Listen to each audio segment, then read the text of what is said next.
ఒక సేఫ్ స్టేట్గా ఉన్న తెలంగాణలో 2.5 ఏళ్లలో అన్ని వ్యవస్థలు కుప్పకూలిపోతా ఉన్నాయి.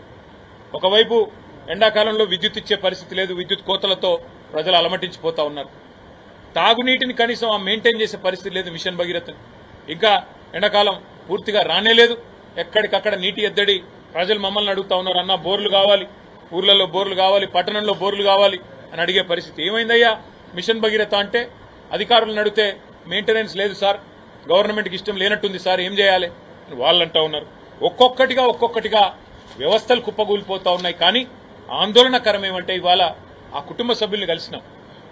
ఆ 4 ఎంప్లాయీస్ ఎవరికైతే గాయం తగిలిందో వాళ్ళ కుటుంబాలను కలిసినాం.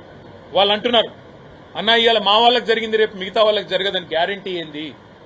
ఇట్లే ఉంటుందా రాష్ట్రంలో పరిపాలన అని ఆ కుటుంబ సభ్యులు అడుగుతుంటే చెప్పినాం, మేం మాట్లాడతామమ్మా, ప్రభుత్వాన్ని మేము నిలదీస్తాము, గట్టిగా అడుగుతాము.